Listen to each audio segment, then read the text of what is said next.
Bom, então no vídeo anterior nós tivemos a frase: você poderia acordar minha filha? Could you wake up my daughter? E tivemos a resposta: sim, eu acordarei ela. Yes, I will wake her up. Passou alguns minutinhos, ela enviou uma mensagem no WhatsApp perguntando: você acordou? Então, como é uma interrogativa no passado, não tem modal, não tem to be, nós adicionamos o did antes do pronome pessoal. Você, you. O verbo acordar, wake up. O her, ele está traduzindo o pronome oblíquo a, porque você acordou ela, então ela, ele foi substituído pelo pronome oblíquo a. E quem traduz o pronome oblíquo? Ela é o her. Então, her está traduzindo o pronome oblíquo a. E ela vai responder, sim, vai responder que acordou. E vai perguntar, eu deveria levá-la aí? Então, como nessa frase nós temos o verbo modal deveria, que é o should, nós não usaremos o auxiliar did e inverteremos o verbo modal should com o pronome pessoal you.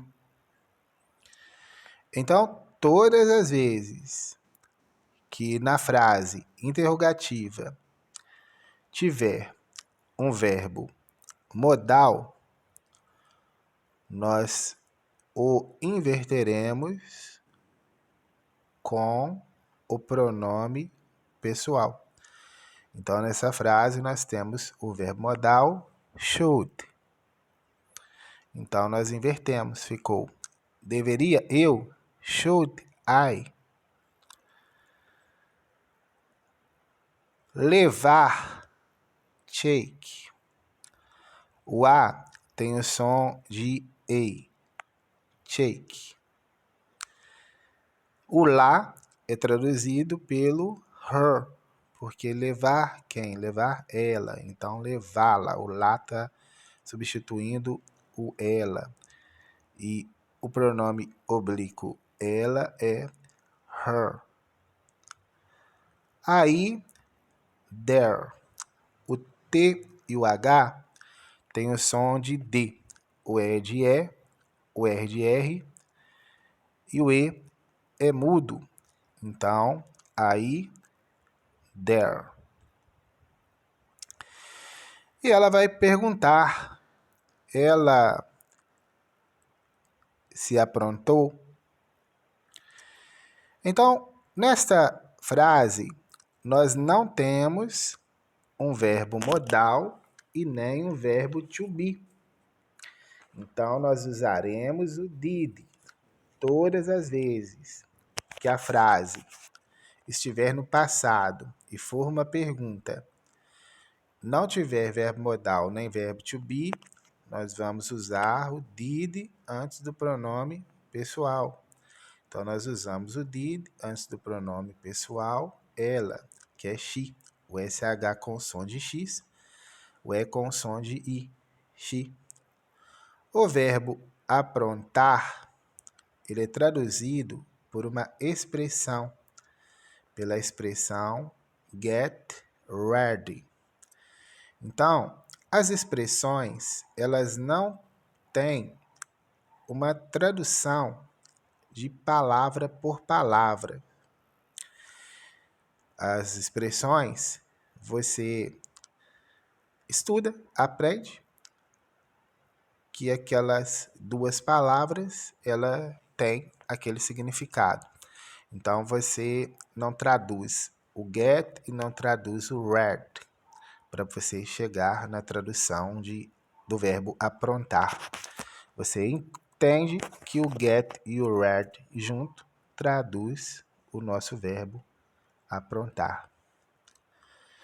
E aí ela vai responder, ainda não. Então, esta é a concepção das expressões. As expressões, elas têm, então, esta concepção, esta definição. Então, ainda still, o L com o som de U, still. E não not, da mesma forma que se escreve, se pronuncia. Então, ela respondeu, ainda não, still not.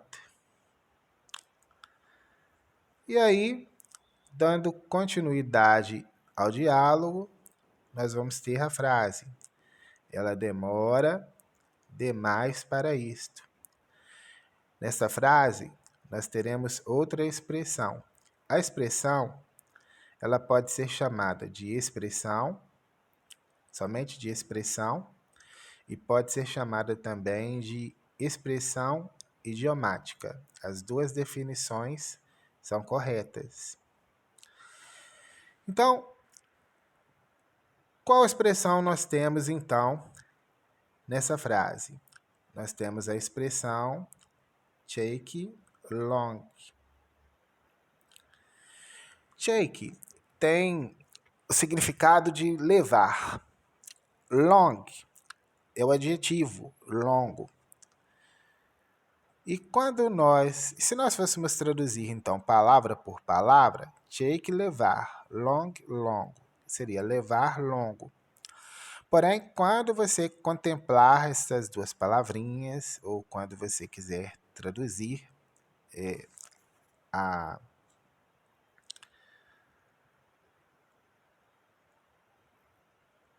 palavrinha demora, o verbo demorar, você vai usar estas duas palavrinhas. E aí, elas são definidas também como expressão. Então, a expressão você não traduz palavra por palavra. Você entende que aquelas duas palavras traduz aquela palavra. Então, take long traduz demora. Bom, então, demais, too much. É uma única palavrinha em português e em inglês são duas palavrinhas. O U tem o som de A, o C e o H tem o som de TX. Much. Para, for, da mesma forma que se escreve, se pronuncia, for. E isto, it.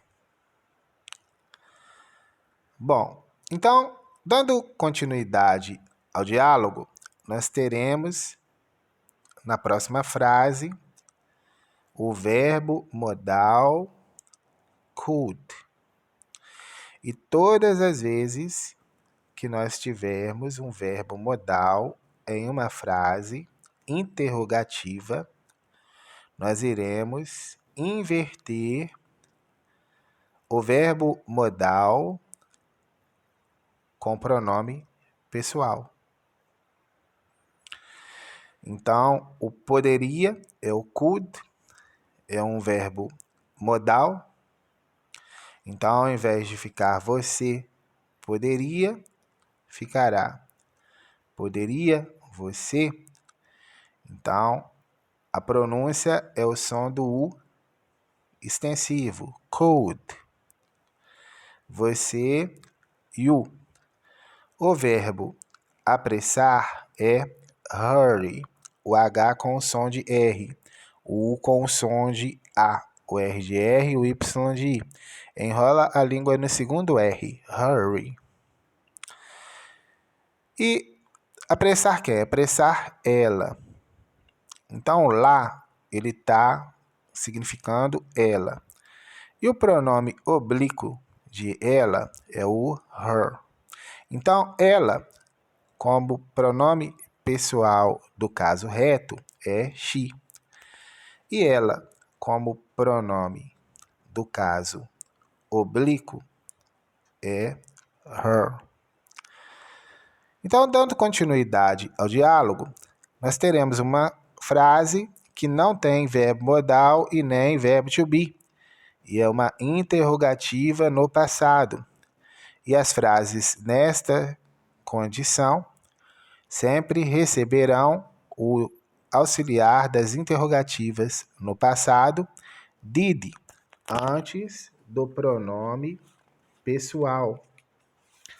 Então, elas estavam conversando, pediu para poder preparar o lanche da filha, pediu à funcionária para poder preparar o lanche da filha, pediu para poder apressar a filha, para ela se aprontar.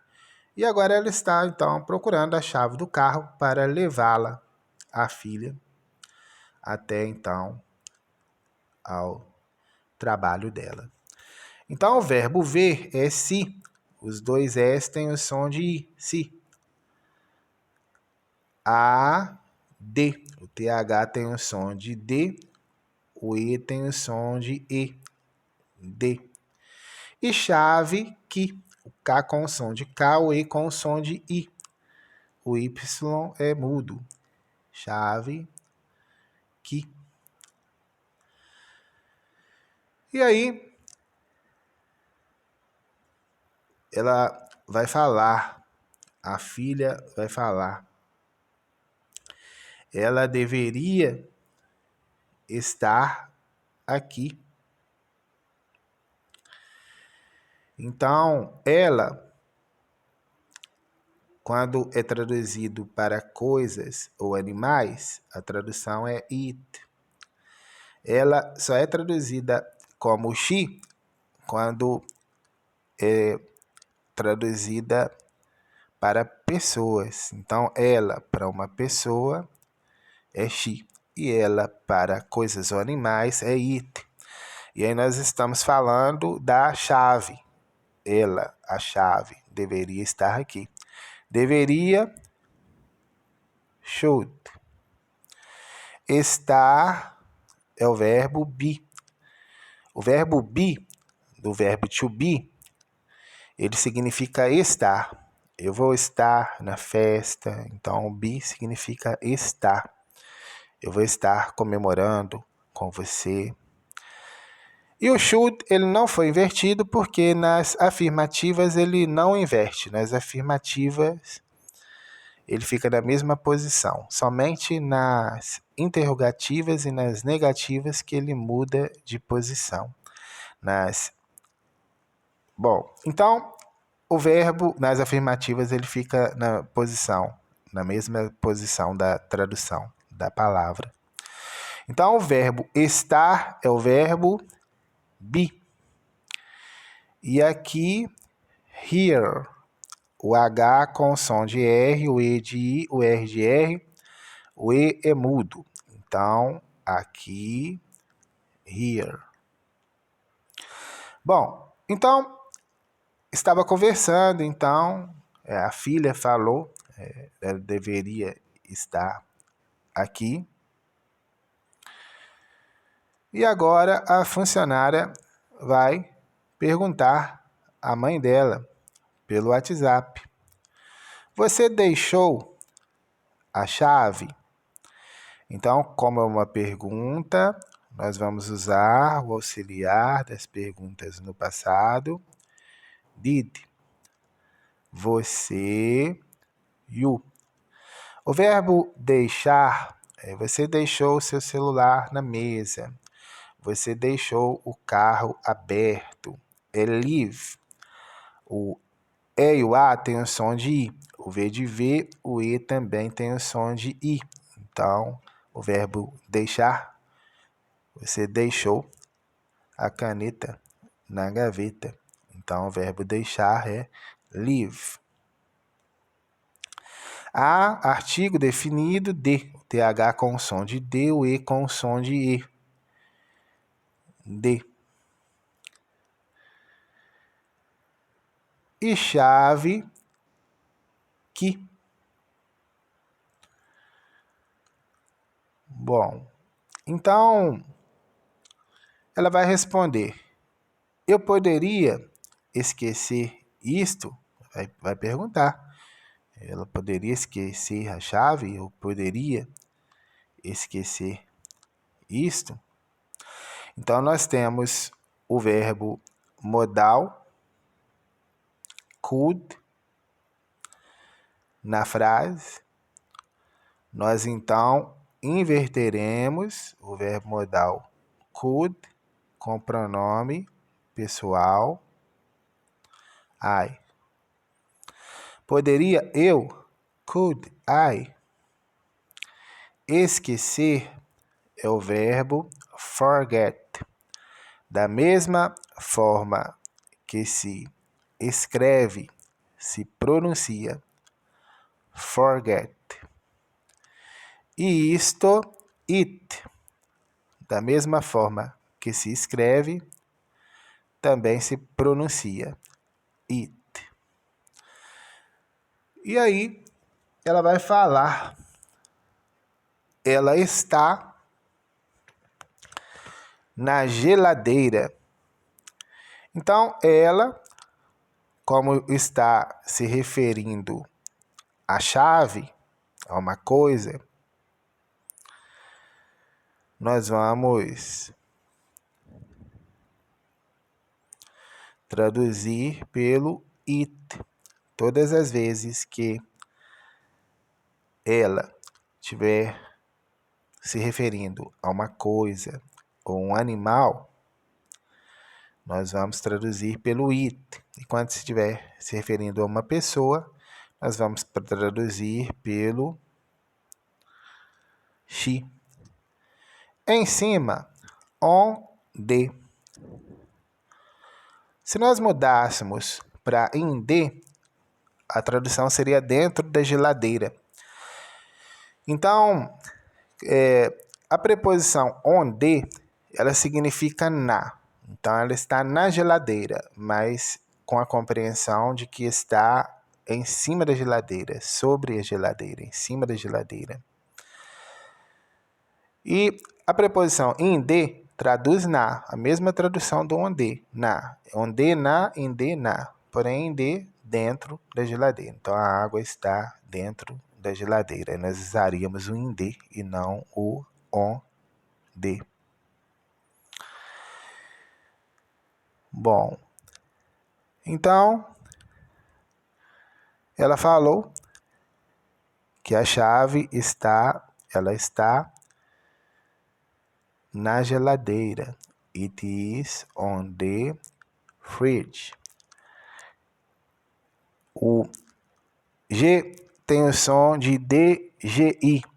São muitas as palavras em que a letrinha G tem o som de DGI. Inclusive no alfabeto. No alfabeto também o G tem o som de DGI. Então, nós daremos continuidade no próximo vídeo. Até mais. See you later.